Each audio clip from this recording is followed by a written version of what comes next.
Deep in the heart of Hong Kong's urban maze, a disturbing tale of familial horror unfolds. This dark-screen true crime story follows a son's descent into madness as he meticulously plans his parents' demise.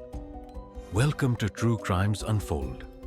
Please note that events and scenarios in this video may be graphic for some viewers. Discretion is advised. Details of the videos are taken from actual case files. Before we begin, let us know in the comments where you're listening from, what type of cases you'd like us to cover next, and we'll make sure to add them to our list. And don't forget to subscribe to get new stories as soon as they're released. Now settle in, get ready, and let's begin. Let me tell you about a case that still haunts the detectives of Hong Kong. A case that makes parents hold their children closer and sons question their own nature. This isn't just another murder story. This is about how love can nurture a monster. Picture Hong Kong 2013. A city of glass and steel reaching toward heaven, while darker things brew in its shadows. In an apartment above a busy street, a mother plays piano, teaching another student. She doesn't know she has less than 3 weeks to live. Neither does her husband, who's proudly watching their son's old recital videos downstairs. Their son, Henry, isn't there. He hasn't been for weeks, but he's thinking about them. Oh yes. Thinking hard. You see, Henry Chau wasn't always what he would become. Born in 1983, he was given everything. Private lessons, piano classes, the best education money could buy. But here's where it gets interesting. While other kids dreamed of becoming musicians or doctors, young Henry dreamed of making others suffer. I remember reviewing his childhood photos. A skinny boy with hollow eyes, always standing slightly apart from others. In every family picture, there's something off. His smile never quite reaches his eyes, especially when his parents are touching him. His early years were a symphony of silent resentment. Every piano lesson his parents lovingly paid for added another note of hatred. Every achievement by his older brother Ho added another layer of bitterness. But Henry was smart, IQ of 126 smart. He learned to hide it all behind a mask of compliance. Then came Australia. Oh, Australia changed everything. Picture a young man sent abroad with his parents' savings, their hopes, their dreams. But instead of studying, Henry was cultivating darker interests. Online forums about serial killers, research on body disposal, and a growing obsession with Hitler. When he returned to Hong Kong in 2003, something inside him had shifted. The mask was cracking. His parents, Gloria and Moon, tried everything. More schools, more opportunities, more love. But you can't nurture away darkness once it takes root. Then he met Angus. Poor simple Angus, IQ of 84, a history of failed relationships, and a desperate need to be loved. Henry must have seen him as a gift from whatever dark god he worshipped, the perfect puppet for what was to come. But I'm getting ahead of myself. You need to understand what happened in February 2013 first. Henry had asked his parents to sell their property and split the money 3 ways. When they refused, something finally snapped. The mask fell away completely. That's when he started buying things. Curious things. A new microwave, 7 knives, 2 refrigerators, and enough cement to bury secrets forever. By March 1st, Gloria and Moon were still alive, still hoping their son would find his way. They had no idea that in his new apartment, Henry was writing detailed notes about body disposal, researching ways to cook human flesh, and manipulating Angus into helping him commit the unthinkable. But what happened next? Well, that's where this story becomes the kind that keeps even hardened detectives awake at night. Let me tell you about the kind of darkness that spreads like a disease, about how two broken minds found each other in Hong Kong's urban wilderness, and how that meeting would lead to something unspeakable. 2007, a part-time job at a local shop. That's where Henry met Angus Tse. Picture this. Henry, the failed prodigy with an IQ of 126, looking down at Angus, a simple man who'd swallow any lie if it came with a smile. Angus, who'd already tried to end his own life multiple times. Angus, who once drank mercury just to feel something different. Their friendship, if you could call it that, was like watching a spider befriend a fly. Henry, always calculating, saw something useful in Angus's broken spirit. You see, Angus had a history that made Henry's eyes light up with possibilities. Angus's first girlfriend? Died. His wife? Married him for citizenship, then vanished. Another love in New Zealand left him penniless and stranded. Each betrayal, each heartbreak, was like a chisel Henry could use to carve Angus into the perfect accomplice. But while Angus was drowning in his sorrows, Henry was drowning in debt. Fine dining, expensive clothes, all funded by his parents' generosity. The same parents he was beginning to see not as family, but as obstacles. By late 2012, Henry's online presence had become disturbing. His profile picture, Hitler, his messages to gaming friends, increasingly violent. He'd tell them, "I'm a psychopath." They thought he was joking. No one's laughing now. Let me show you how deep the rabbit hole went. In his private messages to Angus, "The world is ending soon. We need to prepare. My parents are the source of all my failures. Help me, and I'll help you get revenge on everyone who hurt you." But here's what makes my skin crawl. While manipulating Angus, Henry maintained a perfect mask at home.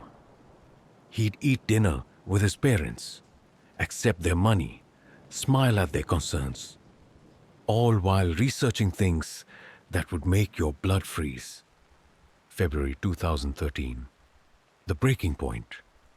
Picture this scene.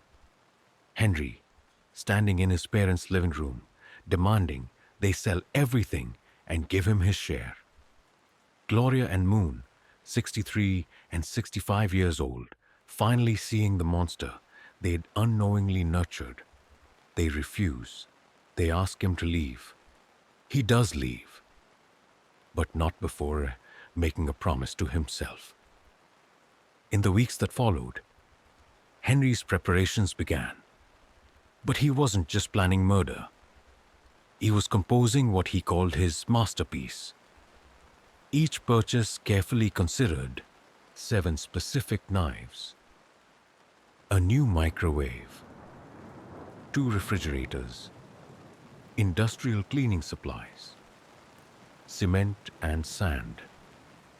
And Angus, he watched it all, helped carry the supplies, never questioning why anyone would need these particular items. Or maybe he did question, but Henry's hold was too strong. After all, Henry had promised to kill Angus's mother if he didn't help. But the most chilling part? During these preparations, Henry was texting his brother Ho, assuring him everything was fine with their parents. He was updating his social media with normal posts. He was, in every way, living two lives. And in his new apartment, in a notebook hidden under Angus's mattress, Henry was writing detailed instructions, not just about murder, but about what would come after, about how to process his parents. The last normal day for Gloria and Moon was approaching. The last time they would wake up, make breakfast, teach their music lessons. The last time they would worry about their troubled son. There's something particularly chilling about premeditation, about the kind of mind that can plan a parent's murder with the same precision others use to plan a birthday party. What I'm about to tell you, no, it changes how you look at family photos forever. March 1st, 2013. A date that would become infamous in Hong Kong's history.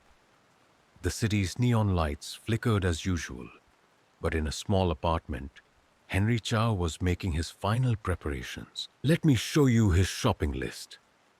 Found later by police: plastic sheets, industrial cleaning products, extra large trash bags, salt, so much salt, a meat grinder, Tupperware containers, hundreds of them. Each item had its purpose in his twisted masterpiece. But here's what keeps me awake at night.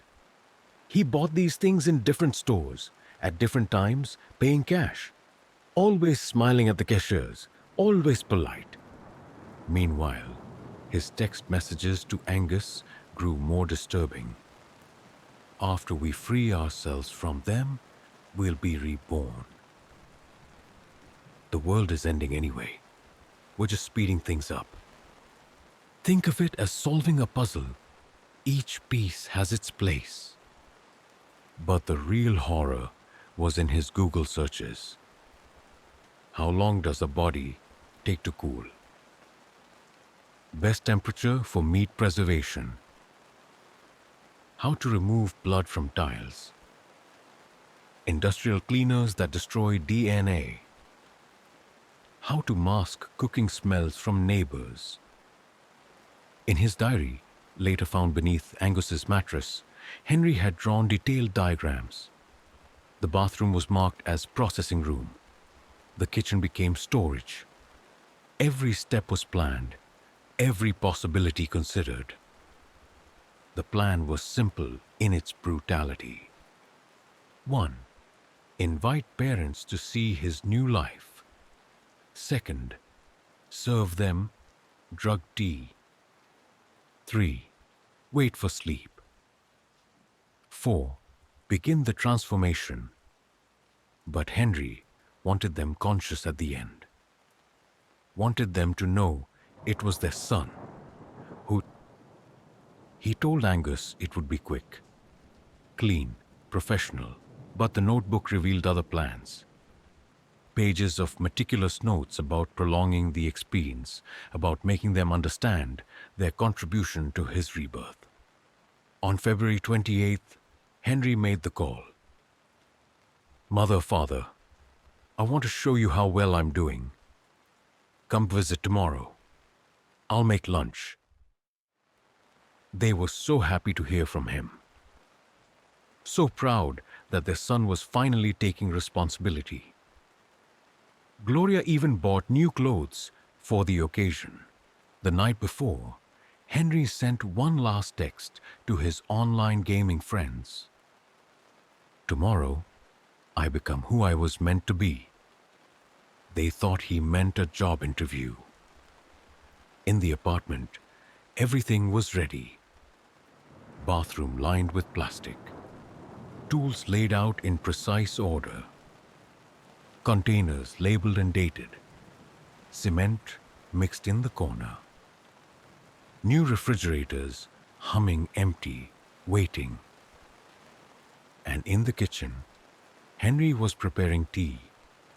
Special tea, the last drink his parents would ever taste. But something went wrong. The plan, so perfect on paper, wouldn't unfold as written. You see, love, even toxic love, has a way of complicating things. And Gloria and Moon's love for their son, it would make everything so much worse. As March 1st dawned, Henry sent one final message to Angus. Today, we become gods. The next 24 hours would reveal what kind of gods they chose to be. There are some crime scenes that change investigators forever. Moments that make veteran detectives question everything they know about human nature. What happened in that Hong Kong apartment on March 1st, 2013? It was one of those scenes. 11:30 a.m. Gloria and Moon Chau climbed the stairs to their son's apartment. They're dressed in their best clothes. Gloria in a new dress. Moon wearing the tie his son gave him years ago. They carry bags of groceries, still trying to take care of their boy. Henry greets them with a smile that doesn't reach his eyes. The apartment is spotless. Too spotless. Like a surgeon's table before an operation. What the parents don't see. The bathroom lined with plastic sheets. 7 knives arranged by size in the kitchen drawer. 2 empty refrigerators, temperatures precisely set. Hundreds of Tupperware containers, neatly stacked. A notebook under Angus's mattress, filled with unthinkable instructions. Henry serves tea, special tea, tells them about his plans, his future. They're so proud, so hopeful. They don't notice the bitter aftertaste, don't see their son watching them, counting the minutes. But something goes wrong. Moon doesn't fall asleep. The tea isn't strong enough. He realizes something's wrong when Henry pulls out the first knife. What happened next? Deep breath. The neighbors later reported hearing what they thought was furniture being moved. Heavy thuds, muffled sounds. They had no idea they were hearing a father's final struggle with the son he'd raised. Gloria wakes during the commotion. Her last sight is her son, standing over her husband, knife raised. Her last words, "Henry, please, we love you." But love had no place in that apartment anymore. The processing, as Henry clinically called it in his notes, took hours. Each step methodical, as if he were following a cookbook from hell. The microwave ran all night. The new refrigerators filled slowly. The bathroom floor collected rivers of red. And Henry took notes. From his notebook, step 1, complete. Parents have contributed to my rebirth. Step 2, processing efficiently, no waste. Step 3, preservation begins, must maintain optimal temperature. But the most chilling detail, between steps, Henry ordered takeout, sat watching TV, posted normal messages on social media, as if nothing had changed. The neighbors noticed strange cooking smells. Someone called to complain. The police came, knocked, left. If they had only looked harder. Over the next week, Henry and Angus worked in shifts, methodically cleaning, preserving, disposing. The cement they'd bought mixed with sand, creating heavy blocks to weight down what they couldn't process. And the Tupperware containers? They filled over 600 of them, stacked them neatly, labeled them like leftovers from a family dinner. But Henry made mistakes. Missed drops of blood behind the toilet. Forgot about Google's search history. Left his notebook under the mattress. And most importantly, he talked. In a WhatsApp group, high on his accomplishment, Henry began to boast. Started sharing details that only the killer could know. Someone in that chat had a conscience, made a call. And on March 15th, 2013, when police finally entered that apartment, they found a scene that would haunt Hong Kong's nightmares for years to come. They say every horror story needs an ending, but some endings, they're just new beginnings for the nightmares that follow. March 15th, 2013. The police raid reveals a scene that defies comprehension. A microwave coated with rendered human fat. Over 600 labeled containers of processed remains. 2 refrigerators holding unspeakable contents. A bathroom that would make Dahmer proud. And under a mattress, a notebook detailing it all. The detectives who entered first. I've seen hardened cops break down crying, just trying to describe what they found. But it wasn't just what they saw. It was the clinical precision of it all. The organization, the labels, the notes. Let me read you from Henry's notebook. Found at the scene. Day 1. Liberation achieved. Parents have served their final purpose. Day 3. Processing continues.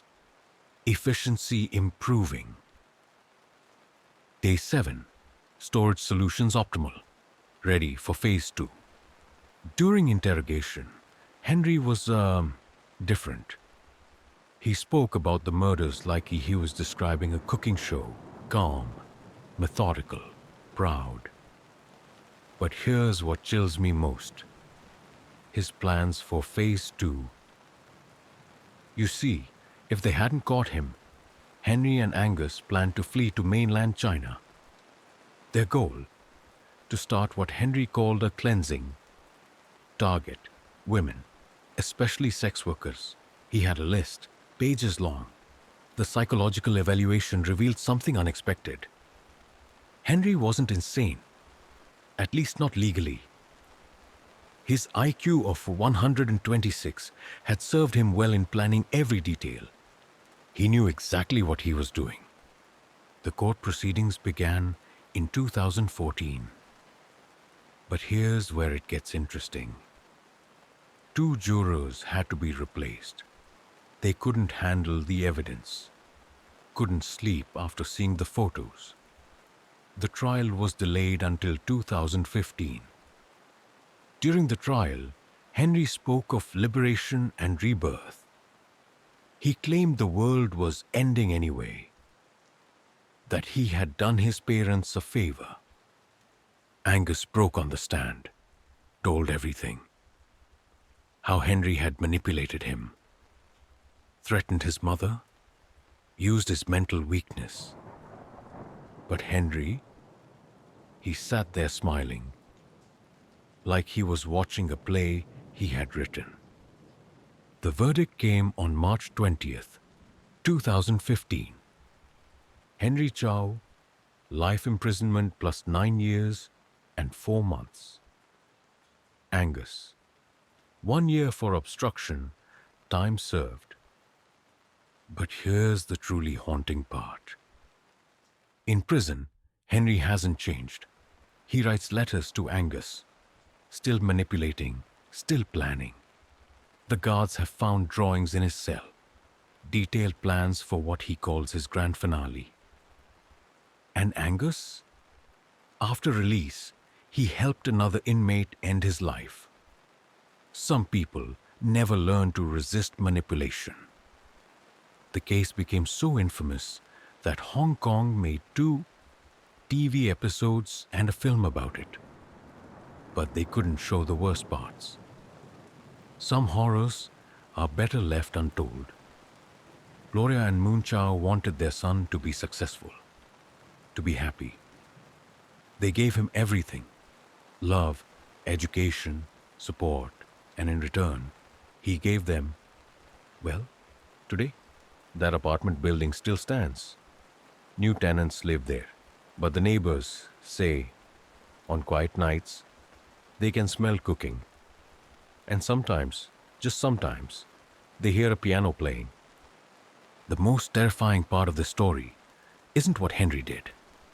It's that somewhere out there, right now, another parent is raising another Henry. Another monster is taking shape, hidden behind a mask of normalcy. And they won't know. Not until it's too late.